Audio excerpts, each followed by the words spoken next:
tao na nakikita kami on television, and if ito yung way para kami, para to be of service to them, why not? Diba? Posible naman. Pero aware kayo dun sa lumabas sa internet na ang dami na raw nangyari lahat sa show, tapos na-extend ng na-extend. How do you react on that? Alam mo, napakasimple lang naman eh. We really can't please everybody. So, I think kailangan lang na mas focus kami doon sa mga mas nakaka-appreciate talaga ng show and yung mga tao na parang Mas marami, I think mas marami kami natutulungan kaysa sa naaapakan. Wala namang biyang naaapakan. So, yung mga nagre-reklamo, well, they can always turn the channel. Di ba? We're not forcing them to watch it. So, they can just watch another show. Basta, for all those who are still supporting us, this is what we're doing for them. So, ginagawa namin para sa kanila. So, and we want to thank them for supporting and loving our show. Pero sa inyo ba, as main characters, may pressure ba na syempre ang mga creative ang nag-iisip ng ano yung you-present everyday para may bago?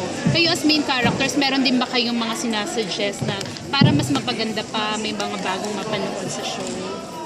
When it comes to sa storyline, we leave it up to them. But of course, pagdating dun sa core ng character namin, because of course, we know our character, so we suggest sometimes na if ever we read a line na feeling namin hindi bagay or hindi sasabihin ng character ni Maya and ni Sergi, then we do it. parang it's up for us to interpret how we want to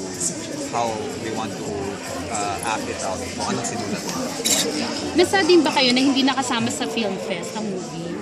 Ngayon uli. Kasi di ba last year may ganong idea na isali. Tapos ngayon, hindi na naman. Kasi yung plan was supposed to be for last year. Kasi because of the upcoming wedding and all that. This year, medyo mahirap na rin because of the flow of the story. Medyo mahirap na maghanap ng highlights na ganun kalaki. So we think that it's for the best na hindi na namin ginawa yung movie for this year. At the same time, busy din naman kayo pareho. We don't want naman to show parang a film that's half-baked, di ba? Parang pilit lang just for the sake of hindi maipalabas kami for the film fest. So we'd rather not na lang push those. Sir Chief, kasi sabi mo dati, dream mo na makapag-concert sa Araneta. Tapos ngayon, Ikaw nagtuloy pala na. yung may dream eh. Bakit sa akin na pa ba? Ikaw Like sinabi nga ni Jody, I think it's everybody's dream kasi sinasabi nga nila pag nasa Araneta ka na, parang you've arrived. Nakarating na kami doon. So of course, we're happy to be there. And we're happy na we're giving Thanksgiving show for everybody who wants to watch. Sir Chief, nabanggit niyo po kanina na parang before, parang gusto mo na po sa movies. Ngayon po ba parang happy kayo na ito ang pinili niyo? Yes, of course. Kasi syempre alanganin ako dati because I was new. Ilang months pa lang ako noon. So hindi ako sure kung what the future had in store. Alam naman natin na showbiz is not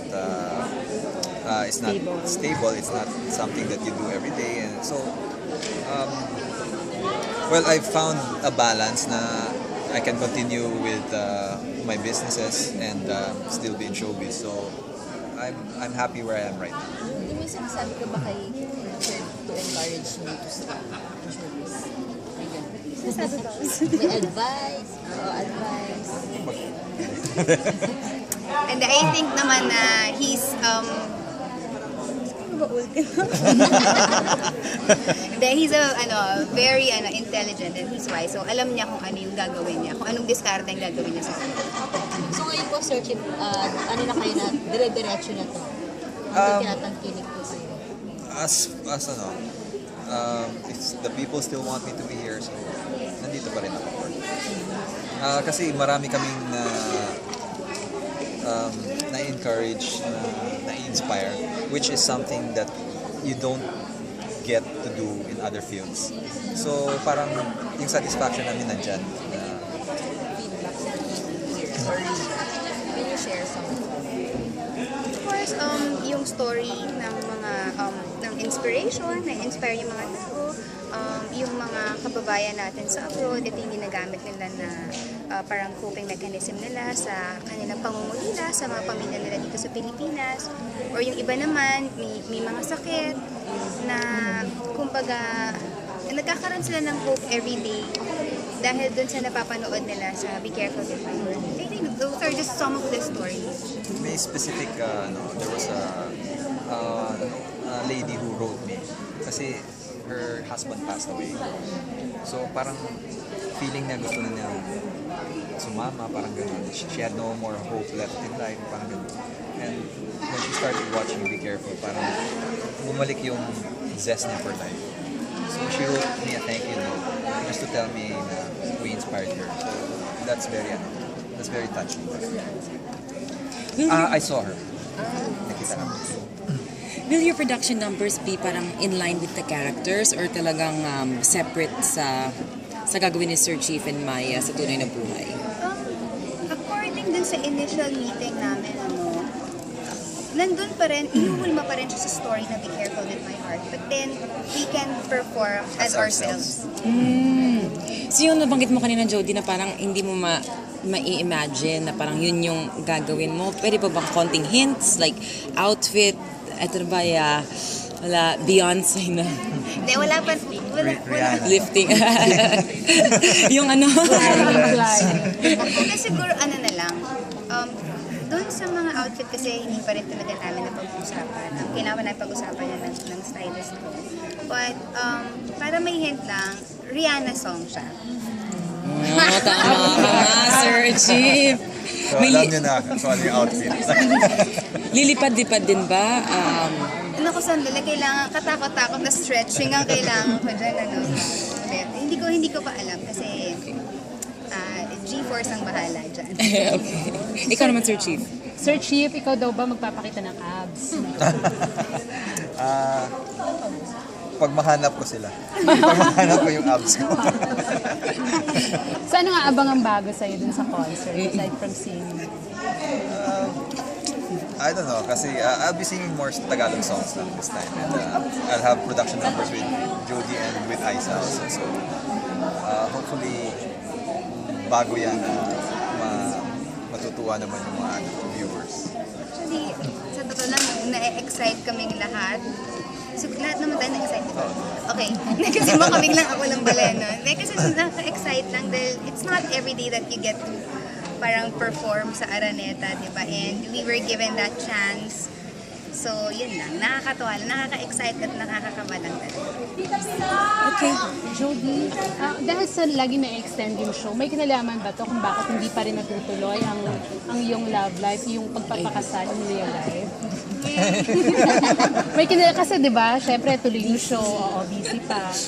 May kinalaman ba? Wala naman akong plans na magpakasal. Dahil maayos na ginagawa ko and happy ako sa trabaho. At happy ako sa lahat ng ginagawa. So pag nag-propose, wala pa? Ready ka na ba kung nag-propose?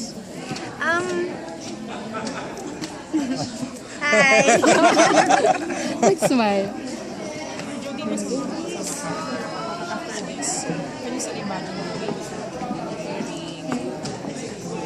Daring.